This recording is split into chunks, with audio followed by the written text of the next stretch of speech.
How far does your family go back in Canada? My grandfather actually came here in 1909, Okay. and then my father came in 1926. So why did your father choose to come to Canada? I think Your because, grandfather, sorry. well, my grandfather came to Canada because he was in the British Army, and after the Boer War, the British said you could go anywhere in the Commonwealth. So he came to Canada. His brother went to Argentina. I think he was just for the adventure. And he came here and decided he wanted to stay. Yeah. So when your grandfather come, do you know, was he in the lumber business or anything else? Or do you know what occupations he had?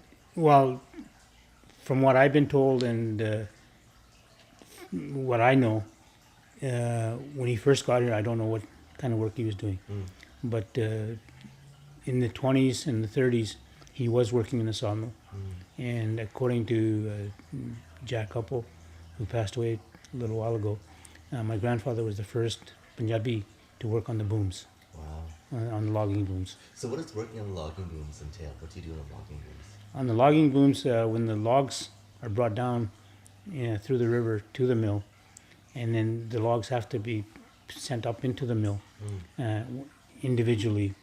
But somebody has to be out there walking around on the logs. In the water? In the water. And sometimes you fall into the water, right? But you're walking on the logs can roll and everything, but you have to send one log at a time into the mill through their whatever system they have in the mill to get the logs in so they can cut them up and make them into lumber. Oh wow! Was your grandfather a dancer? Was he light on his feet? I don't know. I've never seen him doing his job.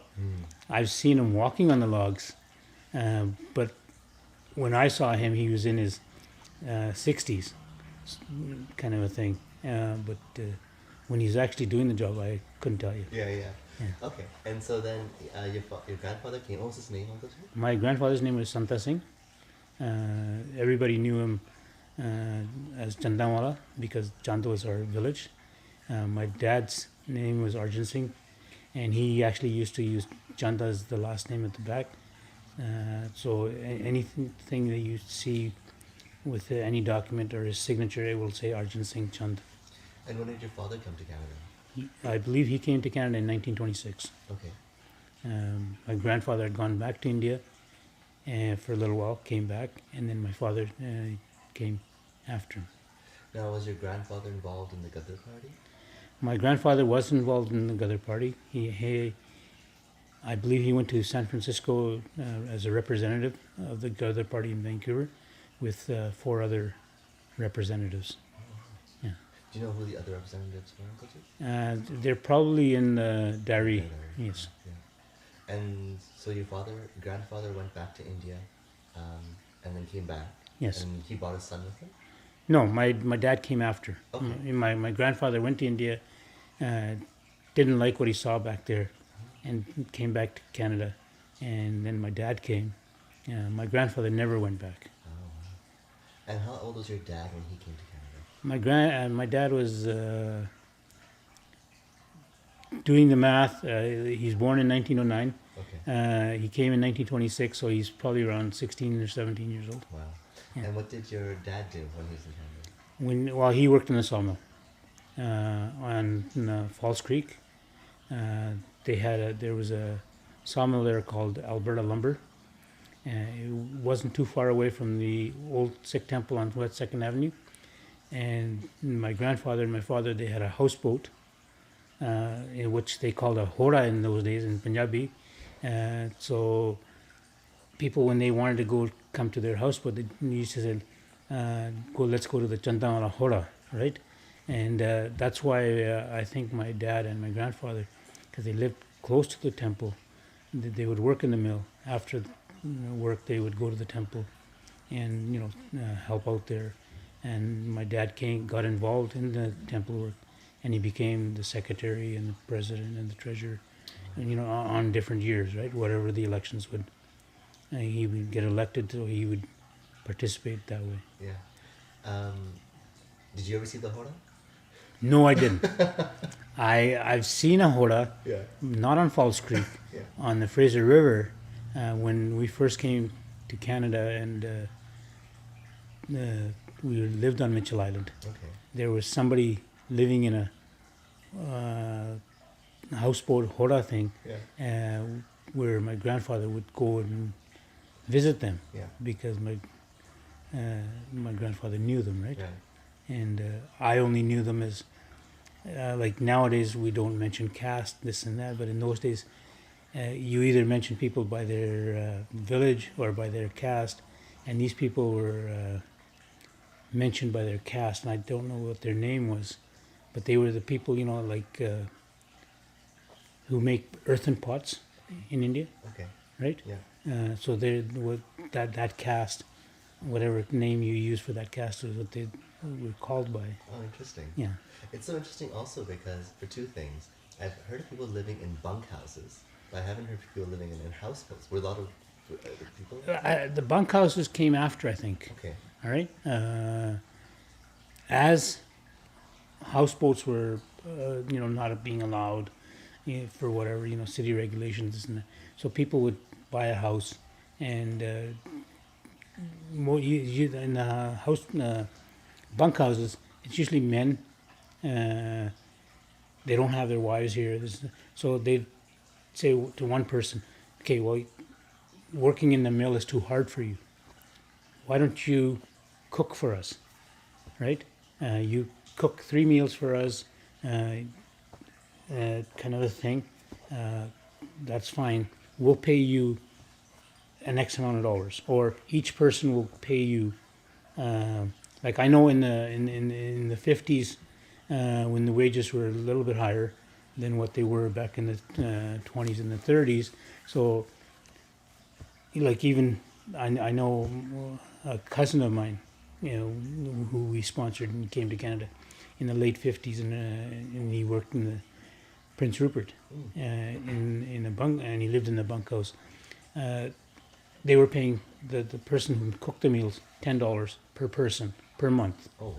Right? Which was non-taxable income.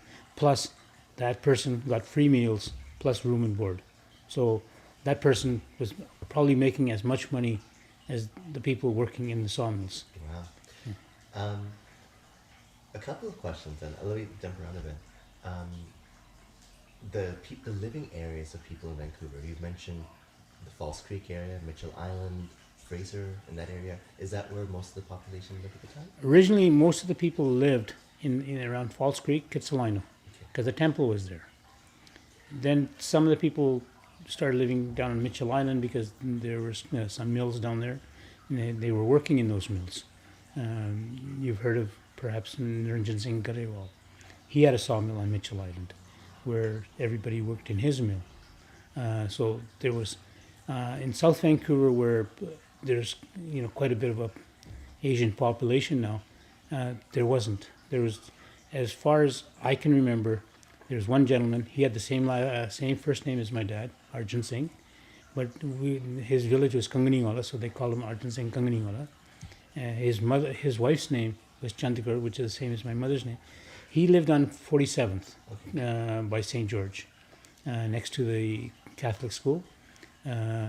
He had a business, so he had, and then he's the one who was the first gentleman who started importing Indian movies.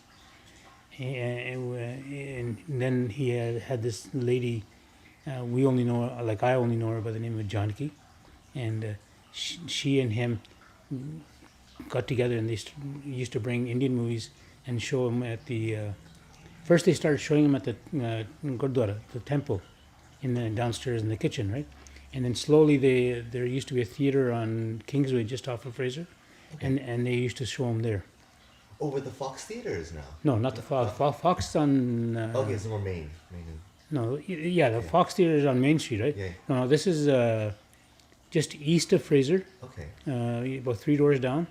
I think they put up a new commercial building there now. Okay. But there used to be on the south east side, on Kingsway, just off of Fraser. Oh, interesting. Yeah. What year was this? They originally started showing their movies at the temple or at the Gurdwara back in the 50s, Wow.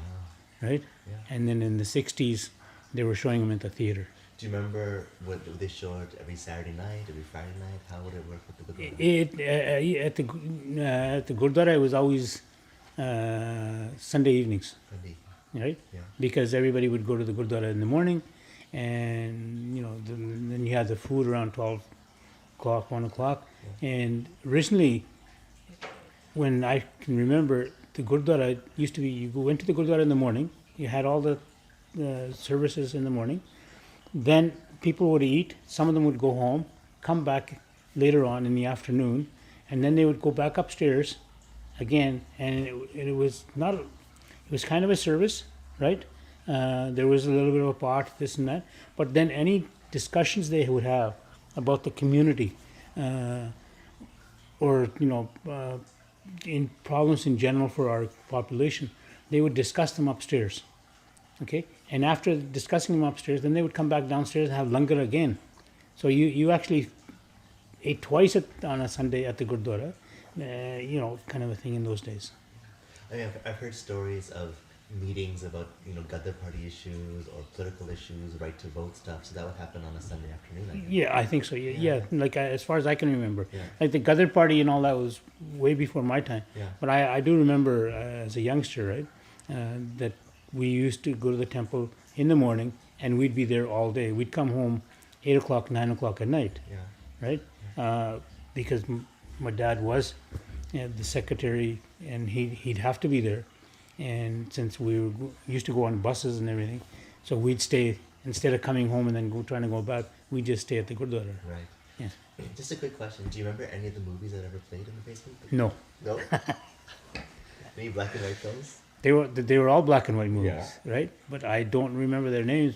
I can't even remember which movie I saw yesterday.